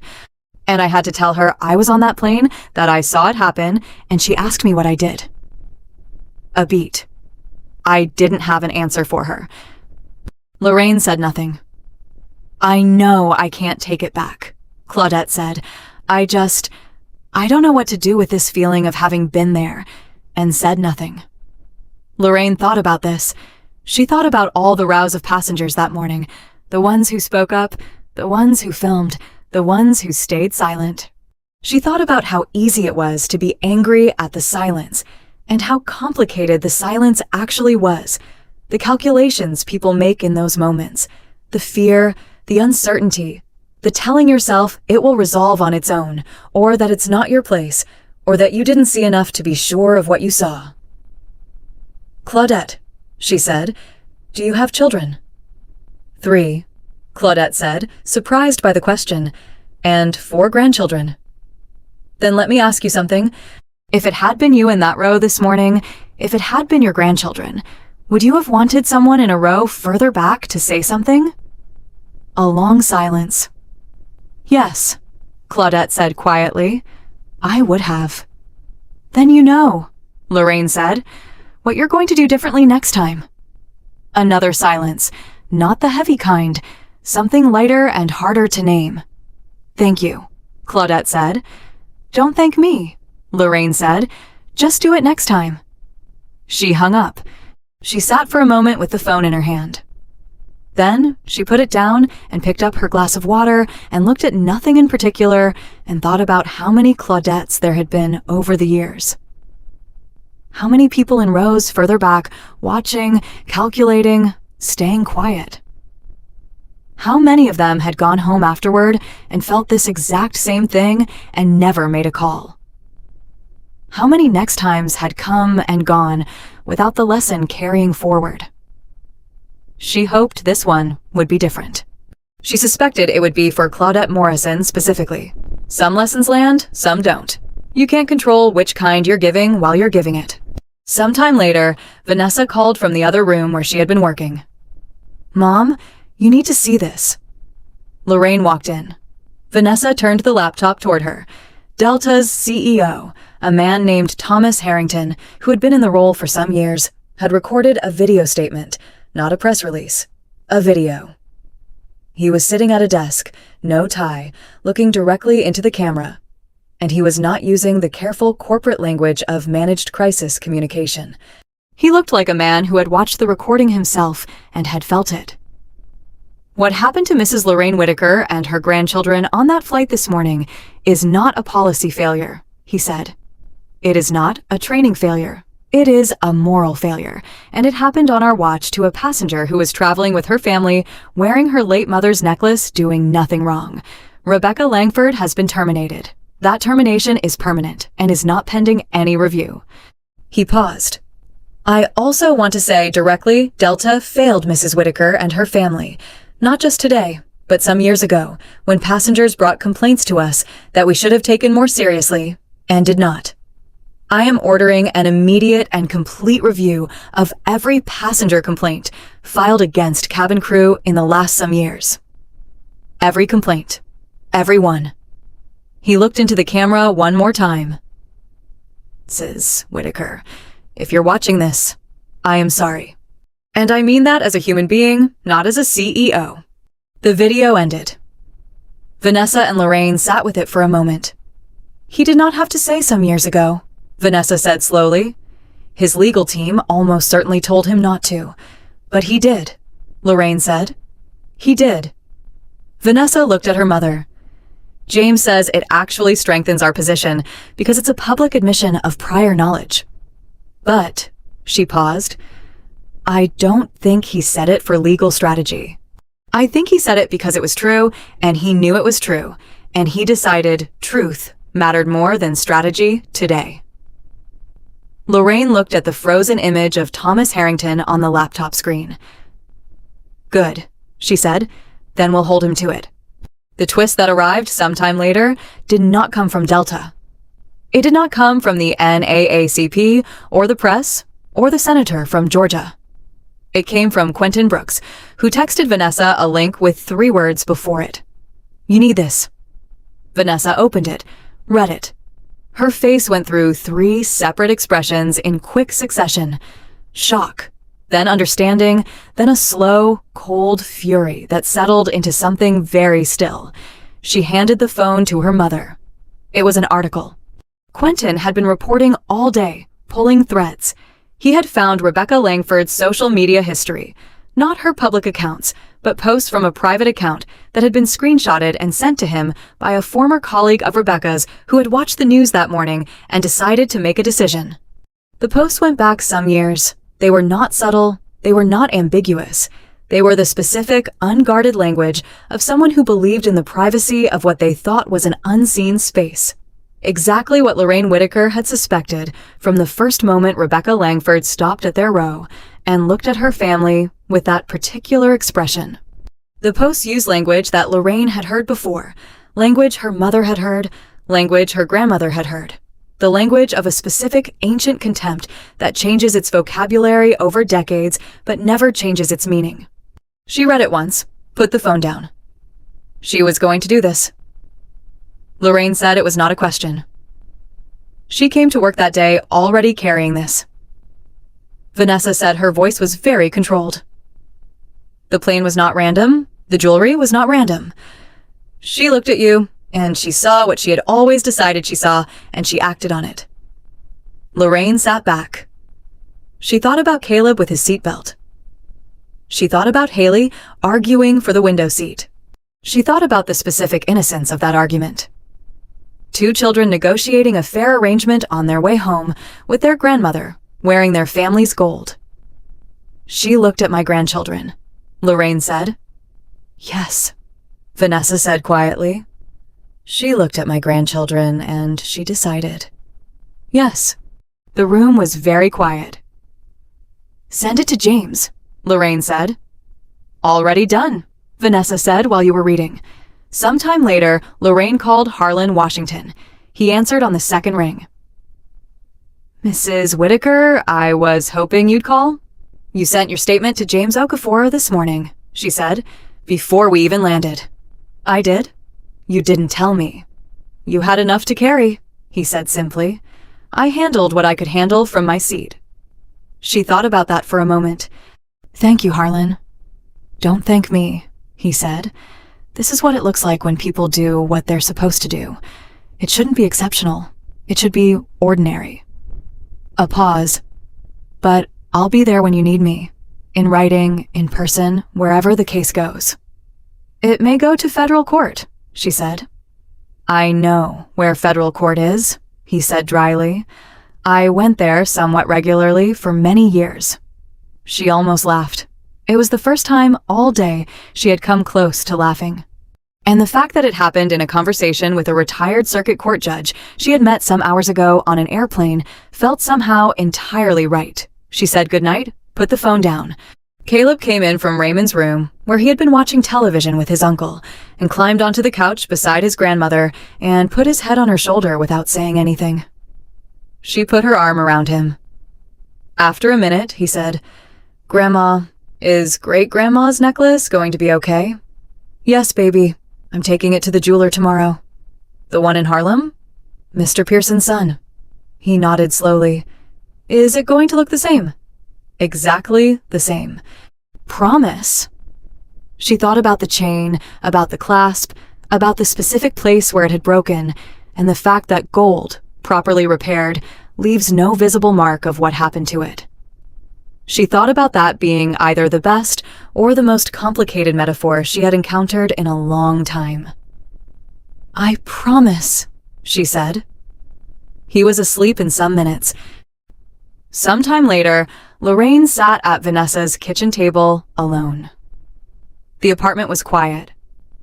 Vanessa was in her room, still working, the light under the door and the occasional low sound of her voice on the phone. Raymond had gone home. The children were asleep. She took the necklace out of her pocket and laid it on the table. She looked at it for a long time. She thought about Eleanor Whitaker putting it on the first morning after her own mother gave it to her. She thought about the many years it had spent around Eleanor's neck through everything, through the Southern years and the New York years and the hospital years, and the last quiet, difficult years when Eleanor had come to live with Lorraine, and Lorraine had helped her in and out of chairs and made sure the necklace was fastened right every morning. She thought about Rebecca Langford and what she had wanted to accomplish by reaching out and taking it. She thought about whether Rebecca understood even now what she had actually touched when she touched it. Whether she had any comprehension of the full weight of what she had put her hand on. She didn't think so. She thought about Claudette Morrison in a row further back, calling her daughter not having an answer. She thought about Quentin Brooks no longer on vacation. She thought about Patricia Ellis, civics teacher, many years Savannah, Georgia, not hard to find. She thought about Denise Carter filing a complaint and receiving a small credit and keeping her dignity anyway. She thought about Ruth Ann Bridges keeping her papers for some years alone in a drawer somewhere in Memphis, on the specific faith that one day it would matter. She picked up the necklace. She held it in both hands, the broken clasp between her fingers. She thought about her mother's hands, about what Eleanor Whitaker had survived, and what she had built from the surviving, and what she had passed forward in the form of a small gold cross, and a way of standing in a room, and a way of breathing when something was trying to get under your skin. Slow, steady, from the bottom. She thought about Haley saying, I want to be there when you file. She thought about what Haley would carry forward from this day, and what Caleb would carry, and what the children of Denise Carter and Ruth Ann Bridges would carry, and what Claudette Morrison's 4 grandchildren would carry from the story their grandmother told them about a Tuesday morning when she was on a plane, and she didn't say something and came home and had to sit with that, and then made a call. She thought about all of it, the whole accumulated weight of this one ordinary morning that had become something else entirely. And she felt for the first time since that morning something that was not quite peace, but was peace's neighbor. The specific quiet of a person who has done what they needed to do and knows there is more ahead and is ready for it. She set the necklace back on the table. She was going to take it to Mr. Pearson's son in the morning. He was going to fix the clasp. She was going to put it back on. She was going to wear it to the courthouse someday when James Okafor filed the complaint. And she was going to wear it to every deposition and every hearing and every day of whatever came next. The same way Eleanor Whitaker had worn it every day of her life. Not as a statement, not as a symbol, but simply because it was hers.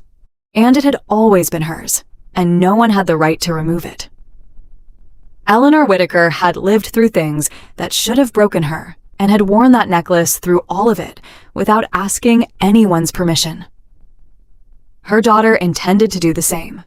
Lorraine Whitaker turned off the kitchen light, walked to the window, looked out at the city, and let the day finish around her with the steady, undefeated certainty of a woman who understood in her bones that the most powerful thing she had ever done was simply refuse to take it.